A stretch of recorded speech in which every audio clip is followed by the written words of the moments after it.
आप सभी को नमस्कार। जैसा कि मैंने कहा था कि मैं ये वाले टॉपिक कंप्लीट कराऊंगी, तो 2 से 3 क्लास में ये टॉपिक कंप्लीट हो जाएंगे। ठीक है, बहुत ज़्यादा हम लोग इसमें अभी नहीं देखेंगे, इसलिए नहीं देखेंगे कि प्रीलिम्स के लिए जितना ज़रूरी है बस उतना ही बात करते हैं, और अभी उतना समय भी नहीं है। और वैसे भी ये टॉपिक मेंस में विस्तार से पढ़े जाने वाले टॉपिक होते हैं। ठीक है, तो इसलिए, और 2 दिन में इसलिए लेट हो गई, मुझे थोड़ा-सा छाला हो गया था, तो मुझे ठीक से बोलते नहीं बन रहा। अभी भी थोड़ी दिक्कत लग रही है बोलने में, लेकिन कोई बात नहीं, अभी थोड़ा नॉर्मल है, दवाई वगैरह ले रही हूँ तो इसलिए, है ना? तो इसलिए मैं 2 दिन से ना कोई क्लास लेके आ पा रही थी, ना ही ये वीडियो रिकॉर्ड कर पा रही थी। तो मैं आज ही अभी मॉर्निंग में ये वीडियो रिकॉर्ड कर रही हूँ, ये अभी आप लोगों को मिल जाएगा। ठीक है?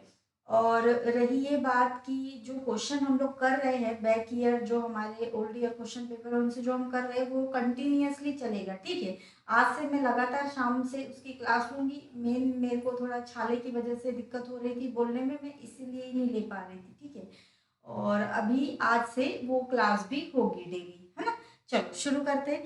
तो यहाँ पर हम लोगों को कुछ मुख्य मुख्य स्थलाकृतियों के बारे में आप लोगों को देखना है, जैसे कि आपकी नदी द्वारा निर्मित स्थलाकृतियां, भूमिगत जल द्वारा निर्मित स्थलाकृतियां, हिमानी द्वारा, पवन द्वारा, ठीक है, समुद्री तरंगों के द्वारा। तो उनमें से आज हम 2 पढ़ रहे हैं। 2 में एक है आपकी नदी द्वारा निर्मित स्थलाकृतियां, और दूसरा आपके भूमिगत जल द्वारा निर्मित स्थलाकृतियां। ठीक है, तो इसमें सबसे पहले आप ये वाला पोर्शन देखिए, नदी द्वारा निर्मित स्थलाकृतियां। तो मैंने आपको, जैसे हमने क्वेश्चन किया था उसमें कई बार जिक्र आया था प्रौढ़ावस्था, है ना? तो यहाँ पे मैं आपको बता दूं कि जो आपके नदी है इसकी 3 अवस्थाएं होती है। एक होती है युवावस्था, एक होती है प्रौढ़ावस्था, और एक होती है आपकी वृद्धावस्था। ठीक है, 3 अवस्थाओं से होकर के नदी गुजरती है। सबसे पहले आप लोगों को ये कॉन्सेप्ट तो पता है कि पृथ्वी पर कोई भी चीज ऊपर से हमेशा कहाँ आएगी? नीचे आएगी।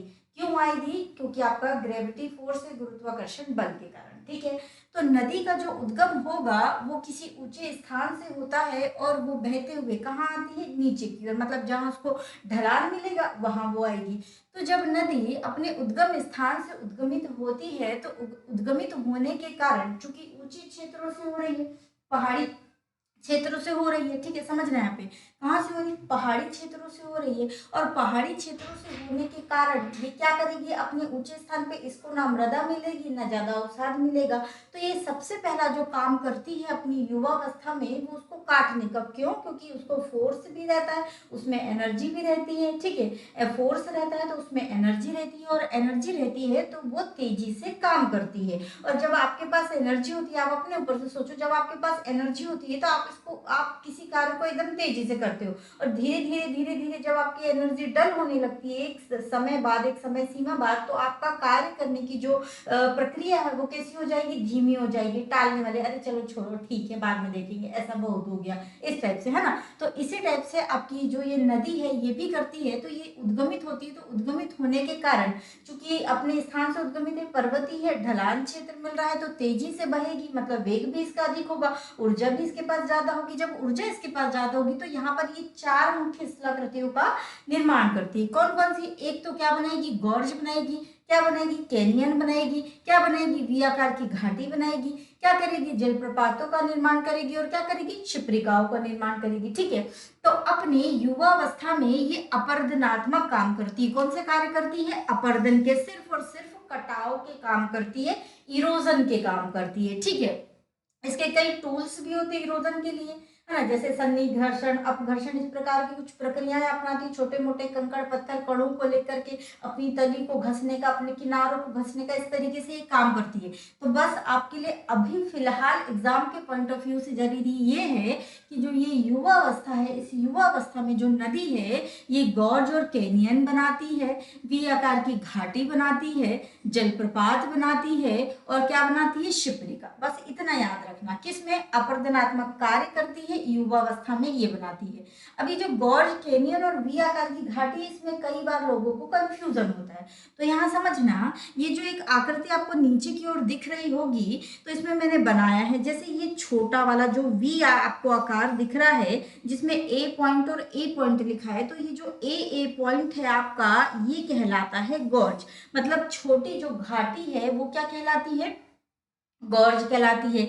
यही धीरे धीरे धीरे धीरे बड़ी होती है। तो ये बी पॉइंट दिख रहा है, तो ये जो अपरदन के कारण बड़ी कैसे हो रही है, अपरदन के कारण, ठीक है। तो ये जो बी पॉइंट आपको दिख रहा है, ये कहलाती है वी आकार की घाटी, या इसी को क्या कह दिया जाता है, कैनियन, क्योंकि गॉर्ज का ही विस्तृत रूप क्या कहलाता है, कैनियन कहलाता है, ठीक है। इसके अलावा अगला है आपका ये सी और सी दिख रहा है आपको, सी और सी, और ये सी और सी जो पॉइंट ये जो बन रहा है, इसको कहते हैं चौड़ी वाली वी आकार की घाटी, ठीक है।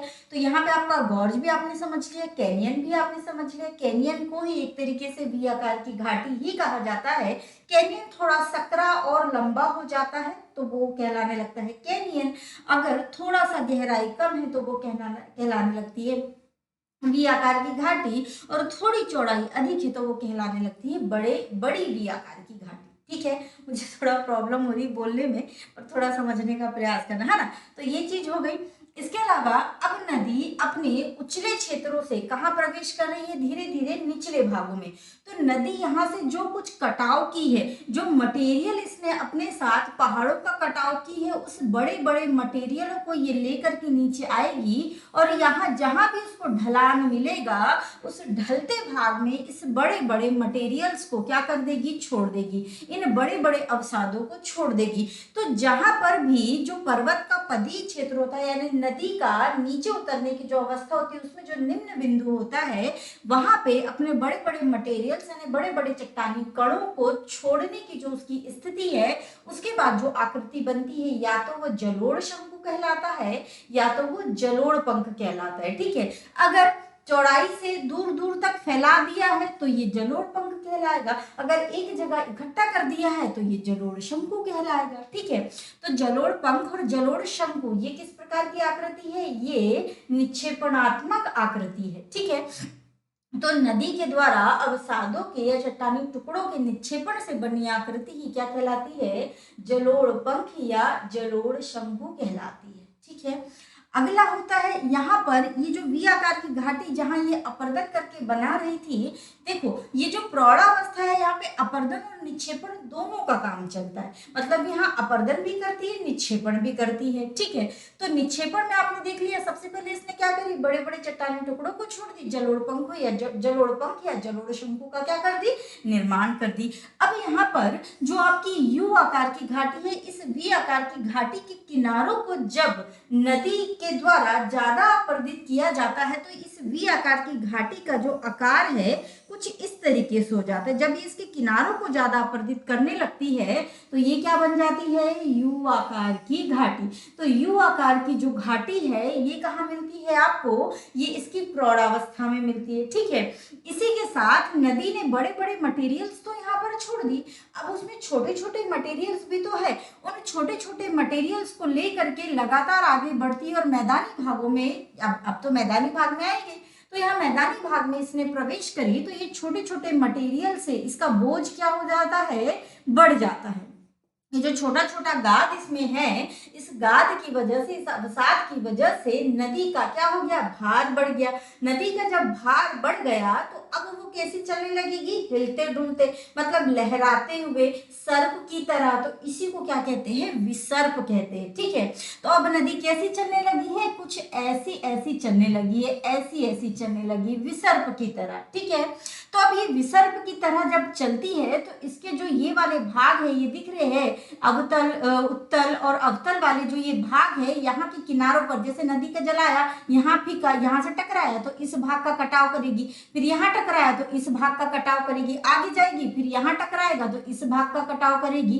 इस प्रकार से जब नदी विसर्प बनाती है तो अपने एक भाग का कटाव करती है, और दूसरे भाग पे जब पीछे सरकती है तो यहाँ पर अपना अवसाद छोड़ती जाती है। तो इस प्रकार से नदी जब विसर्प बनाती है तो अपरदन और निक्षेपण दोनों का काम करती है। साथ ही इसी प्रकार से जब ये जो विसर्प है, ये जब कट करके इसका भाग अपरदन और निक्षेपण से कट करके इसका भाग यहाँ बच जाता है, तो इसी को हम क्या कहने लगते हैं, गोखुर झील।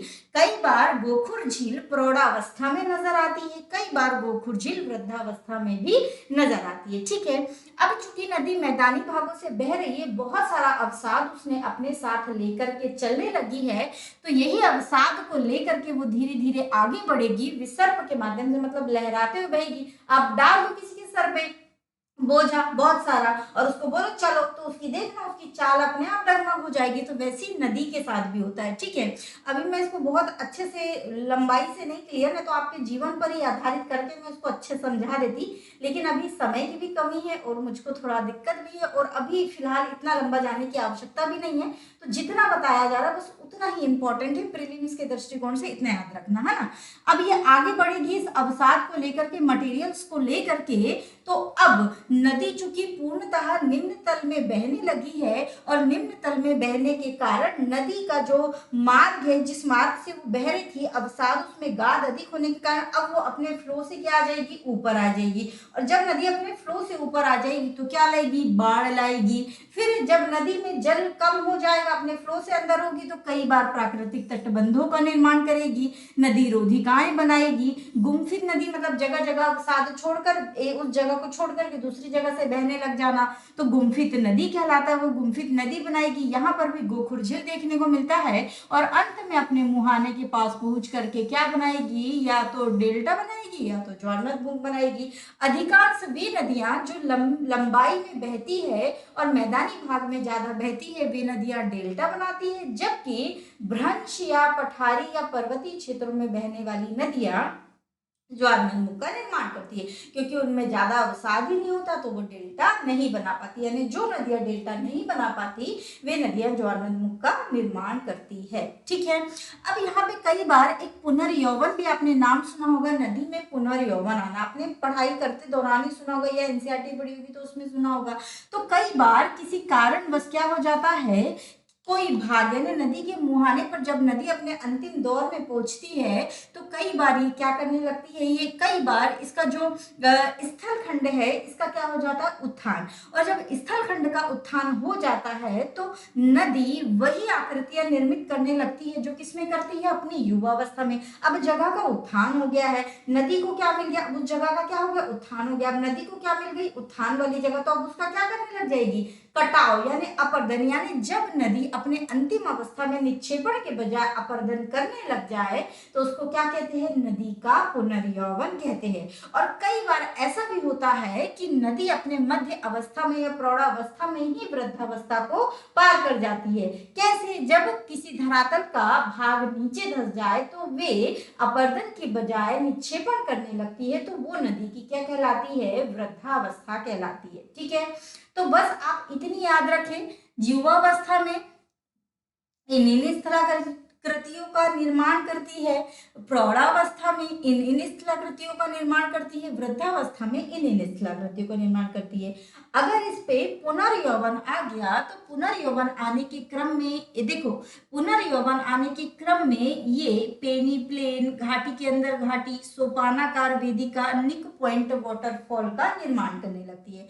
अब यहाँ पर ये पेनी प्लेन संप्राय मदन यानी कि नदी के द्वारा लगातार अपर्दन की क्रिया करते रहने से और लंबे समय से अपर्दन की क्रिया करते रहने से कोई पर्वतीय या पठारी भाग सपाट या समतल हो जाता है, तो उसी को क्या कहते हैं, पेनी प्लेन, ठीक है।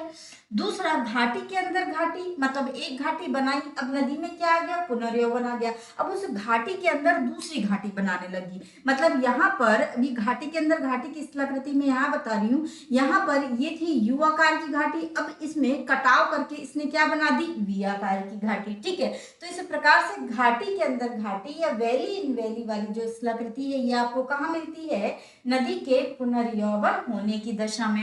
इसके अलावा सोपानाकार वेदिका, मतलब कुछ इस प्रकार से स्थलाकृति जो बनती है कि पहले नदी यहाँ से बह रही थी, फिर यहाँ से बह रही थी, फिर यहाँ से बहने लगी, तो ये भी जो स्थलाकृति है किसका कारण है, पुनर्यौवन का कारण है, ठीक है। अगला है निक पॉइंट वाटरफॉल। अब ये नदी जो है ये ऐसे बह रही है, अब यहाँ पर क्या हो गया, अपलिफ्टमेंट हो गया, तो अब ये यहाँ पर क्या करेगी, इस तरीके से कटाव करेगी और यहाँ पे क्या बनाएगी, वाटरफॉल। तो यहाँ से जिस मध्य भाग से ये मध्य में वाटरफॉल बनाने लगती, तो इसी को क्या कहा जाता है, निक पॉइंट वाटरफॉल। और ये जो सब है ये नदी अपने पुनर्यौवन की अवस्था में निर्मित करती है, ठीक है, क्लियर रहेगा। तो इतना आप याद रखना। अब और क्या प्रश्न पूछा जाता है, ये सब पूछे जाने वाले प्रश्न है, ठीक है। अब और क्या पूछा जाएगा, एक पूछा जाएगा आपसे डेल्टा, ठीक है। डेल्टा नदी अलग अलग प्रकार से बनाती है, जैसे कि आपसे पूछा जाएगा कौन सा डेल्टा कौन सा नदी बनाती है। तो सबसे पहले डेल्टा 5 प्रकार के होते हैं, इस बात को समझिए। एक होता है आपका परित्यक्त डेल्टा। जो परित्यक्त डेल्टा है, इसमें नदी ने एक स्थान पर आके डेल्टा बनाई, अब उस डेल्टा को छोड़कर दोबारा नदी किसी और स्थान पर डेल्टा बना रही है, तो जो पीछे छूटा हुआ डेल्टा है उसी को क्या कहते हैं, परित्यक्त डेल्टा। और परित्यक्त डेल्टा का सबसे अच्छा एग्जाम्पल कौन सी नदी देती है, चीन की हांगहो नदी, याद रखिएगा। अगला है रुंडित डेल्टा या वृक्षाकार डेल्टा, ठीक है। सॉरी, तो जो ये आपका रुंडित और वृक्षाकार डेल्टा है, ये वृक्ष के समान, वृक्ष की आकृति के समान बनाया हुआ डेल्टा ही रुंडित डेल्टा या वृक्षाकार डेल्टा कहलाता है। ये आपकी रियो ग्रांडे नदी और ईब्रो नदी बेहतर बनाती है, मतलब इसका सबसे बेस्ट एग्जांपल है रियो ग्रांडे और ईब्रो, ठीक है। अगला है आपका चापाकार डेल्टा, और ये जो चापाकार डेल्टा है आपकी गंगा नदी, नील नदी, राइन नदी बनाती है, ठीक है। इसके बेस्ट एग्जांपल चाप, चाप के आकार का, ठीक है। पंजाकार डेल्टा पक्षी के पंजे के आकार का या पंजे के आकार का डेल्टा, मिसिसिपी, मिसौरी, इसको पढ़ते समय बताया था। और ज्वारनदमुख, नर्मदा, ताप्ती, अमेजन, ये नदियां क्या बनाती है, ज्वारनदमुख, मतलब जो नदियां डेल्टा नहीं बनाती वे नदियां ज्वारनदमुख बनाती, ठीक है।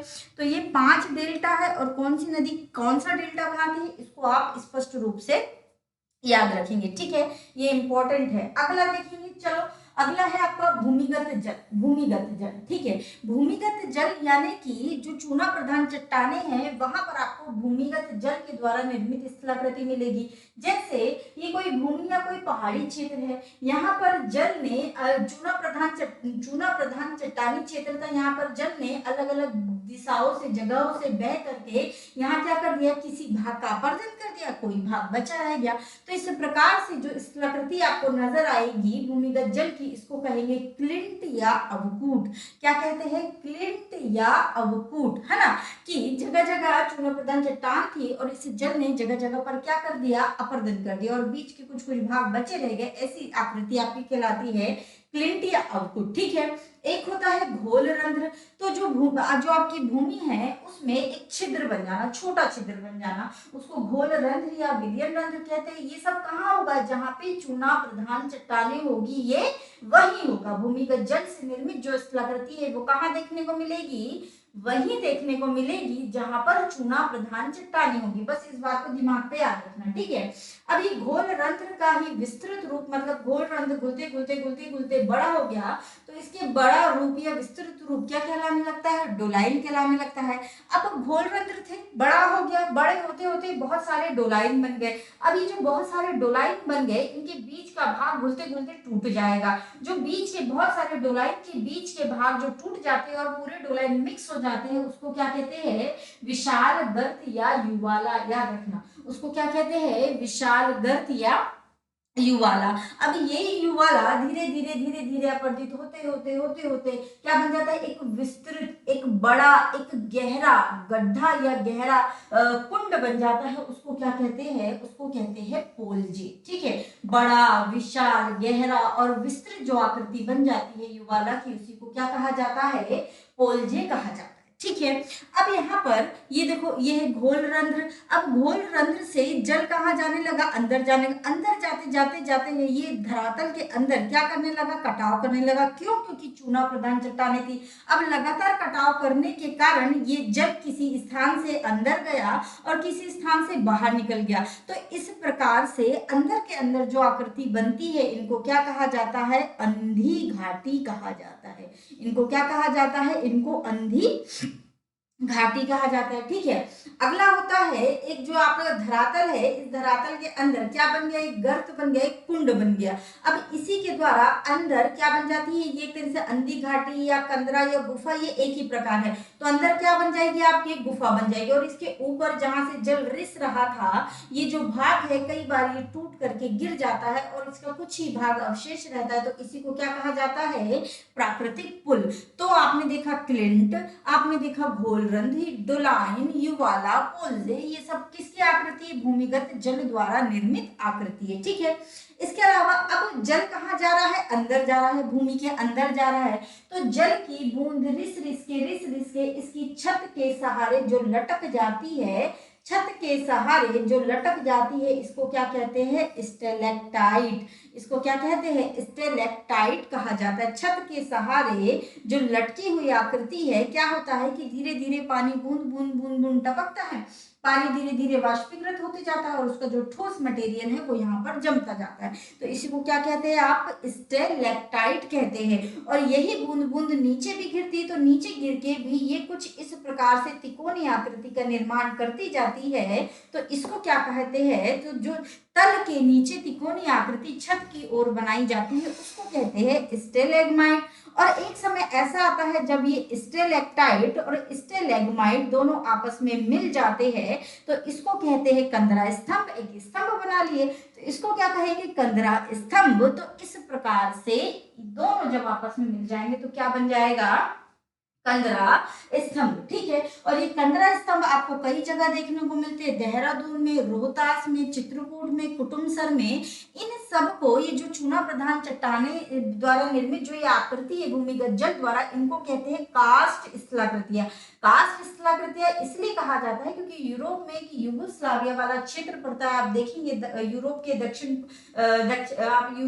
दक्षिण पूर्व में देखेंगे तो आपको एक कास्ट प्रदेश या यूगोस्लाविया वाले जो क्षेत्र है मिलेगा, और वहां भी इस प्रकार की स्थलाकृतियां अधिक मात्रा में पाई जाती है। इसलिए उसी के नाम पर इन स्थलाकृतियों का नाम क्या पड़ गया? कास्ट प्रदेश। ठीक है, तो ये याद रहेगा। इसके अलावा इसी से संबंधित एक वर्ड है हम्स। हम्स, ठीक है, हम्स जो है, अच्छा एक बात याद रखना है, जो कंदरा स्तंभ है ये भारत में भी देखने को मिलते हैं, जैसे देहरादून में, बिहार के रोहतास में, चित्रकूट में और छत्तीसगढ़ के कुटुम्बसर में। ठीक है, इनको एग्जाम्पल के थ्रू पूछा जा सकता है, ध्यान रखना। हम्स जो है आपका, ये चट्टानों के ऊपर जो बचे हुए चूना पत्थर के अवशेष है, उन्हीं को क्या कहा जाता है? हम्स कहा जाता है। और एक होता है टेरारोसा। तो लगातार ये जो भूमिगत जल है, ये जो लगातार पानी का रिसाव करता है, तो किसी स्थान पर पानी का लगातार रिसाव होता रहता है, तो उस स्थान की जो मृदा है उसमें रासायनिक क्रिया होने लगती है, रासायनिक तत्व छन छन के नीचे चले जाते हैं, और बचता क्या है? सिर्फ मृदा में बचता है, यानी मृदा तत्व नष्ट हो जाते हैं, और उस प्रकार की जो मृदा बचती है उसी को लाल कहते हैं, जिसमें चूना, लोहा और क्ले की मात्रा क्या होती है? अधिक होती है। तो आज अपन ने देखा दो स्थलाकृतियां, एक देख लिया आपने नदी और एक देख लिया आपने भूमिगत जल। ठीक है, ये दोनों इंपॉर्टेंट है, जो कुछ आना है इतने से ही आना है। ठीक है, बस इनके नाम ध्यान रखना, इनके नाम ध्यान रखना, हो गया। इसके अलावा अभी इससे ज्यादा जानकारी अभी आपके लिए जरूरी नहीं है। बाकी ये मेंस के टॉपिक होते हैं, इनको डिटेल में विस्तार से पढ़ा जाता है। ठीक है, तो अभी के लिए बस इतना ही रखते हैं, बाकी का बाद में और भी जो है स्थलाकृति, हिमानी, सागर, इनको मैं अभी रिकॉर्ड करके आप लोगों को दे दूंगी, जब तक आप इसको देखिएगा। ठीक है, चलिए।